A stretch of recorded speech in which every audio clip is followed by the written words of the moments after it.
Hello, welcome to Season 9 of The Horrific Podcast. We're two friends who live in different places but share a love for scary movies. The theme of this season is 100 Years of Horror. We're going to watch two horror movies from every decade, from 1920 to 2020, in chronological order. We want to see where horror came from, how it's changed, and maybe even make some predictions about where it's going. If you want to see the full list of movies we'll be reviewing this season and follow along, then check out our website at thehorrific.com. Thanks for joining us, and we hope you enjoy the episode. So I always heard this one was better than the original, which is kind of like mind-blowing given how iconic the original was and like how well-known and beloved it is, both as a horror movie and just as a movie in general. Yeah, it's actually... People consider this the best sequel, one of the best sequels of all time. It's over Rocky 2, which is surprising. It's over Home Alone 2. That's over D2, Mighty Ducks sequel. Yeah. But I have my theories of why, but we'll get into that after the intro and facts. Okay. Well, I'm excited to hear it. Capitalism, Daniel. No, just kidding. Sorry. I'm so sorry. I also have some theories on some things with this one, but we will get into that, like you said, after the intro and fun facts. And so I am going to introduce it. Sounds good. In 1935, Universal Pictures brought us The Bride of Frankenstein. This sequel to the original Frankenstein picks up right where the original left off, with Boris Karloff resuming his role as the mad scientist's monster. In the aftermath of the events of the first movie, Henry Frankenstein has gotten his mad scientist phase out of his system and is settling down to marry Elizabeth and fulfill his role as Baron. Things, however, do not go as planned. This movie was made on a budget of around $400,000 and made $2 million at the box office. It can currently be rented for streaming on Amazon Prime Video. I like it.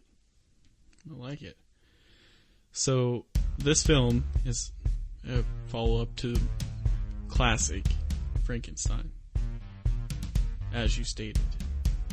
At first, James Whale didn't want to do the movie. So in 1931, Universal released what's often viewed as the definitive adaptation of Mary Shelley's Frankenstein, directed by James Whale. It was also starring Boris Karloff and his quote-unquote breakout performance. It was a huge success, made some money at the box office. But anyway, so naturally, because of money, Universal wanted to waste no time in planning the sequel, and they started before 1931 came to close. Robert Florey, which you probably don't know this, he was the one who later came up with the Wolfman.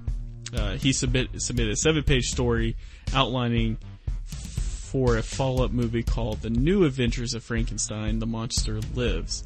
Although Florey's ideas was flatly dismissed, Universal was determined to churn out a second film. For his part, Whale believed that he was done with the franchise. I squeezed the idea dry with the original picture and never wanted to work on it again, he told a friend. Who's that friend? No sources can say.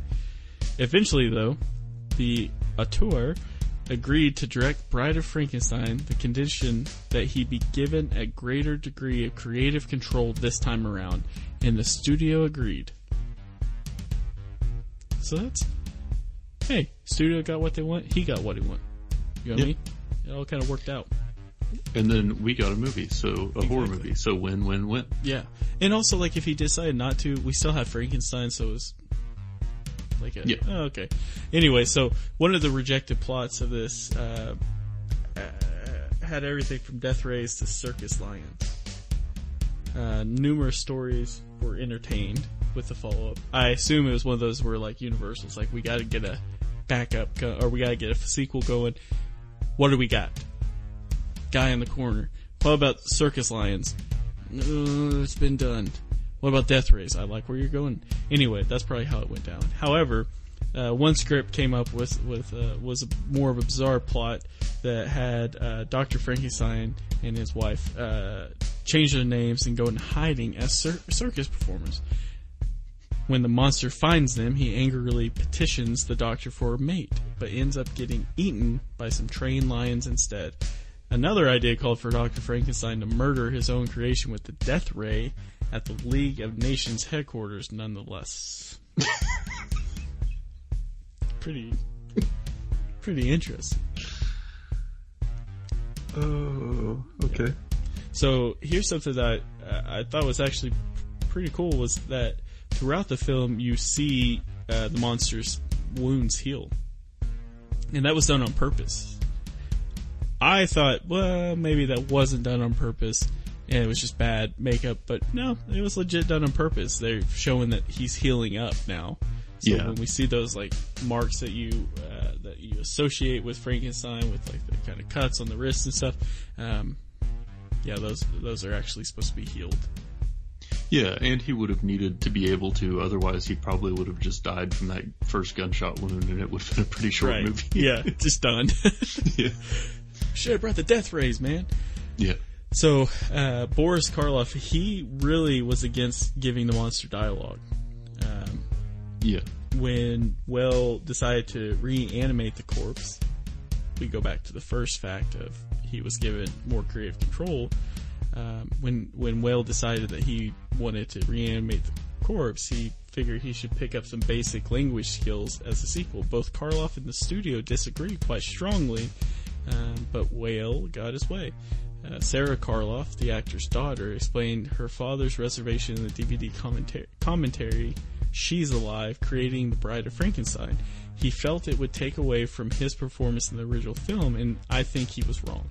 She said, cinema history has proven him wrong. It's debatable. Just because you're his daughter doesn't mean you know what he's about. Mm-hmm. So, Marilyn Harris's character in the original Frankenstein was a little girl with a tragic short lifespan. In that film, the sweet-tempered child invited the monster to play with her by a lakeside. Failing to predict the consequences of his actions, the creature unintentionally killed his new pal by tossing her into the water. Universal horror fans hadn't seen the last of Harris. In the commentary of The Bride of Frankenstein, points out that she briefly shows up in the sequel. 45 minutes in, the actress can be seen leading a group of rural school kids, who run away from the terror as the monster approaches. How does that work? It doesn't. I don't get it. There's no tie. She's dead. Why else were they freaking out in the first film? Would you believe that this movie was banned in multiple countries? Everyone is. I'm done with those facts. Interesting.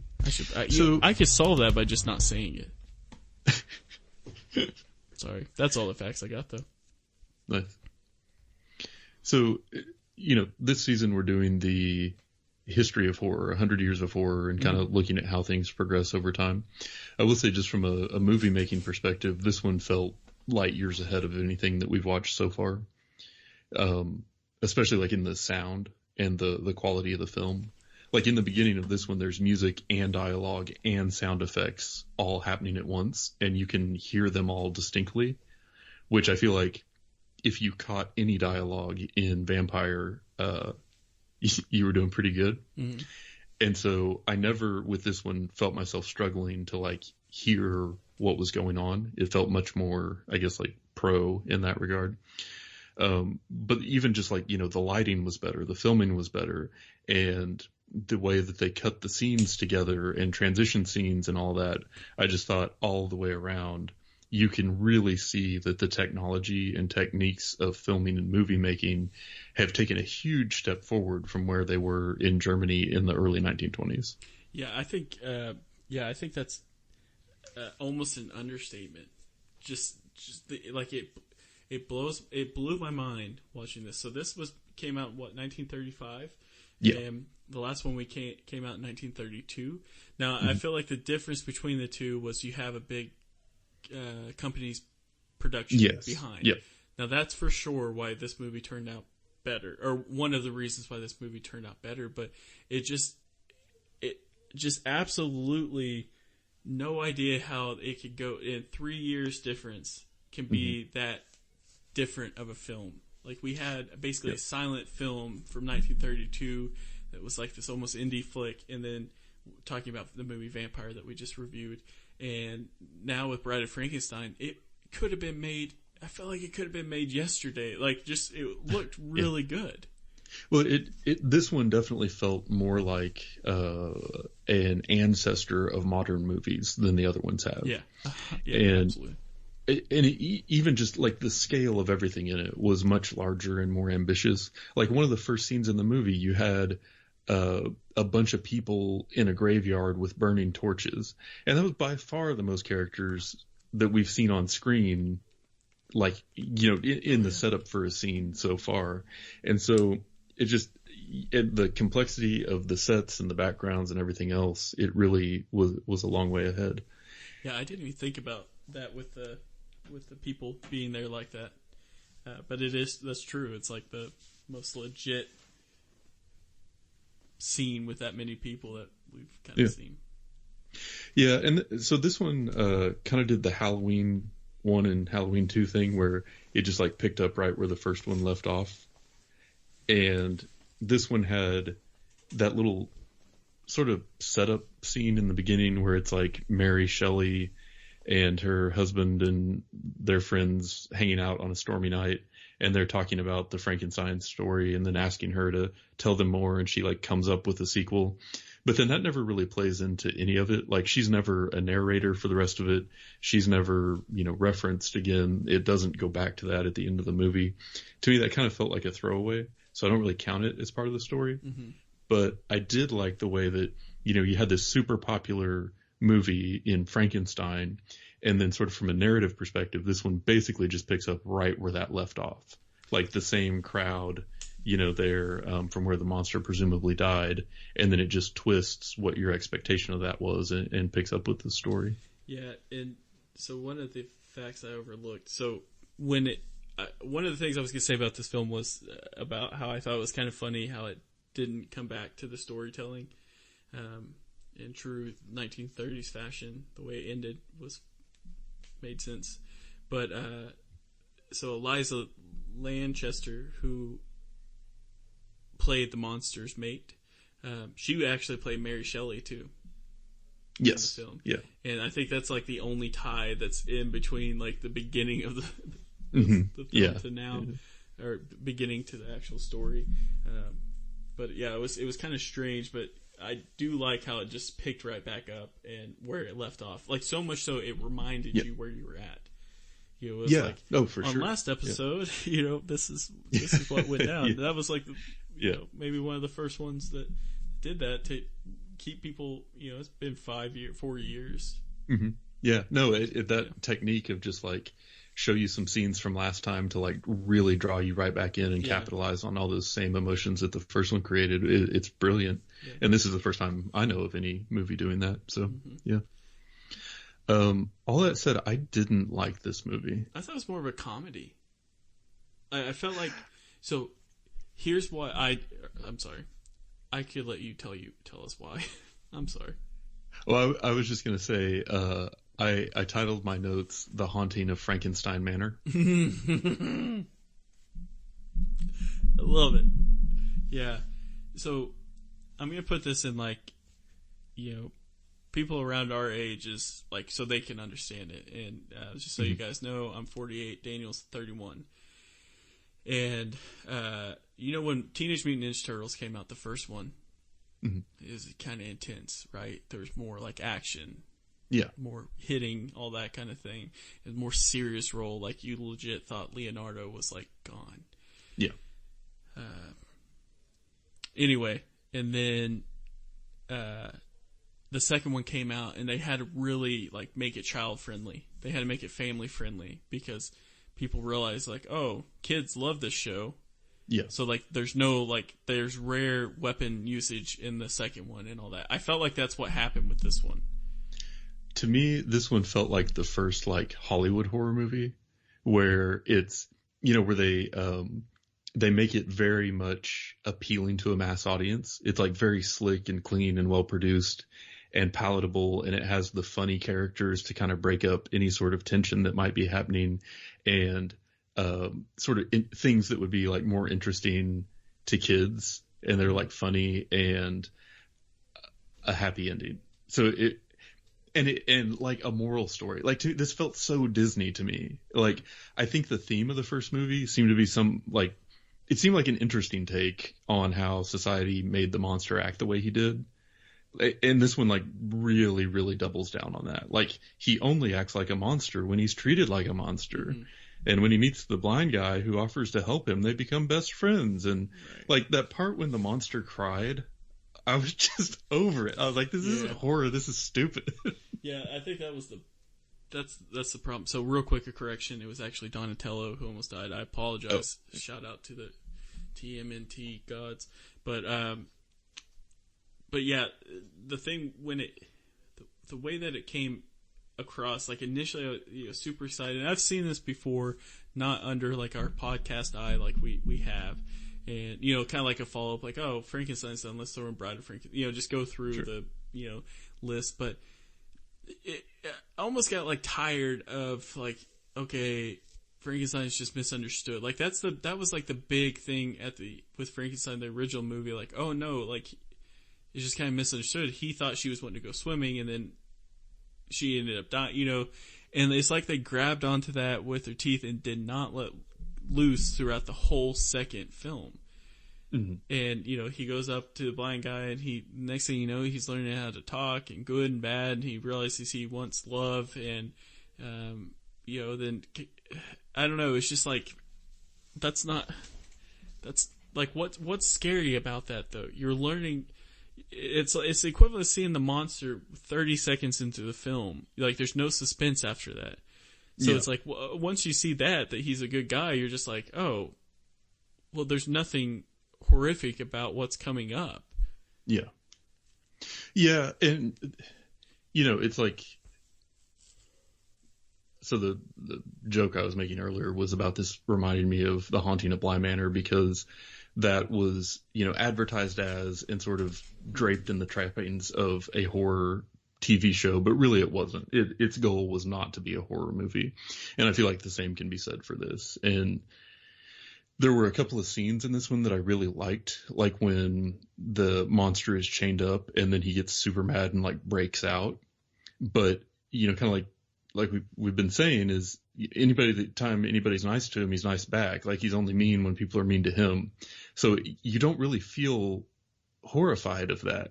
It's just like they're hitting you over the head. Like if you had a criminal or like a mugger that only stole from you if you punched him in the face first, I don't feel in danger. Like you're not creating a sense of foreboding or like worry or nervousness or anything else. And I don't know. I also didn't like that they retconned it in a telephone. Frankenstein was written in 1818. Electricity wasn't even a thing. Yeah. Like there were just so many little things in this. And the Dr. Pretorius with his tiny people that he grew in the jars. Right. Like, what? Yeah. This is ridiculous. Was this Big Top Pee-wee? That's what I thought of. We'll watch it. Don't worry. Yeah, it's like they tried to turn something that was super haunted into a fairy tale. And it's like, he's like, well, look what I could do. And it's these people in jars. And it's like, well, first off, that's actually pretty impressive. I'd be kind of interested to figure out how he did that. But, let's get back to Frankenstein, and the monster, or Dr. Frankenstein and the monster. And, it was almost like trying to be like a tragic love story. Yeah. And, okay, like, I get what you're trying to accomplish, but, like, this is, from our music background, that this happens where, the follow-up album's not the sophomore album, sophomore slump, whereas with this one, this had like big major production behind it, like whatever taken care of they needed. And maybe the problem with this ties into the facts of the Universal giving him too much control. Yeah. It's like he wanted to kind of change up and it's like give the monster a voice and do all this. And it's like, why? Why not just have the monster go through and terrorize like it should? Yeah. And we could get things really accomplished. Like, don't get me wrong. The filmmaking and the quality of film and like all that, I thought was superb. Like, fantastic. I've seen newer movies worse than that, you know?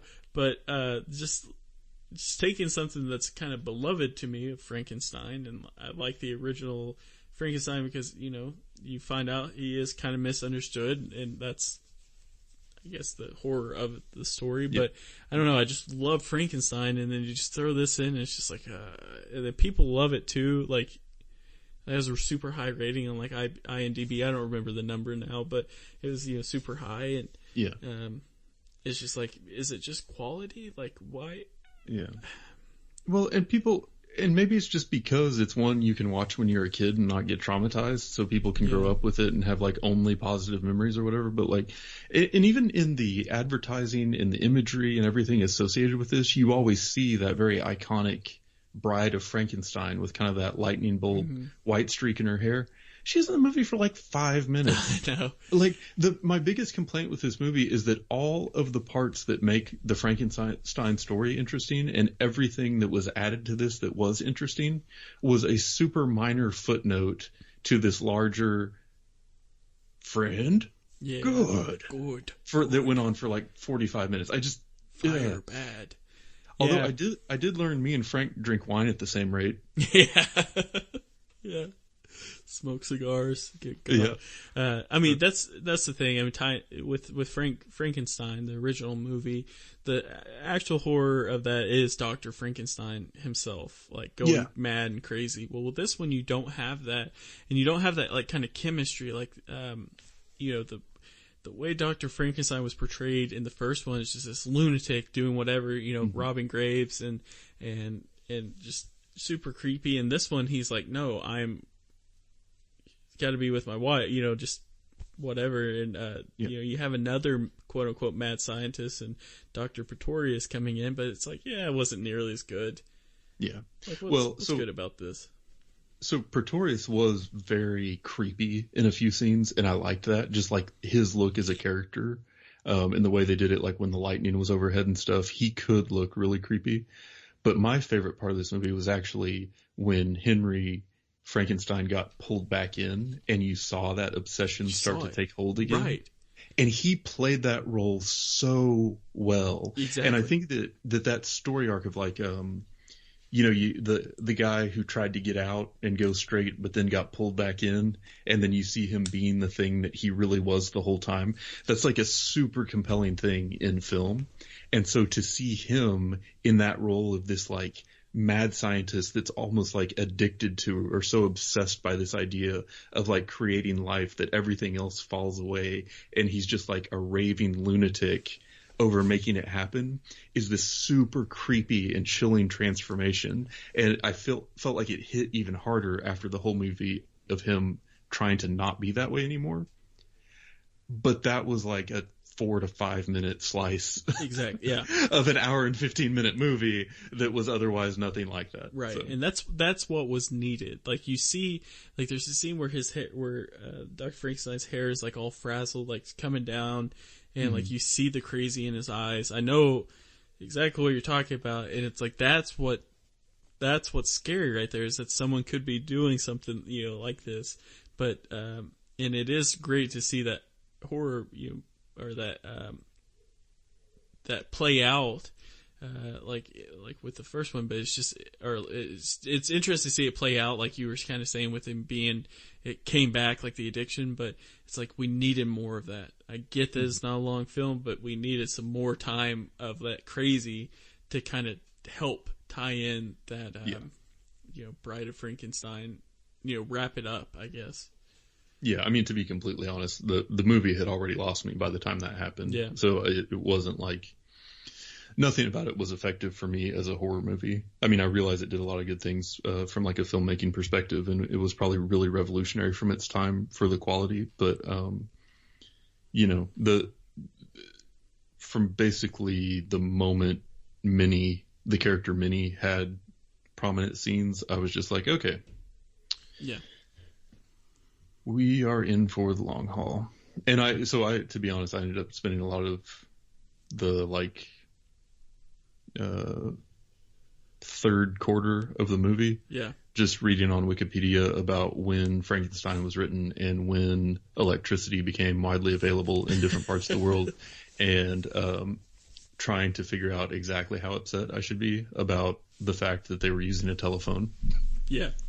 It definitely, for me, almost felt like kind of like a spoof, I think. It really did. Because it did have, there was some humor that maybe it was unintended, and I just, am a psychopath and laugh, but there was definitely some humor there, but it was just it just unfortunately kind of missed the mark for me as far as, now it would also be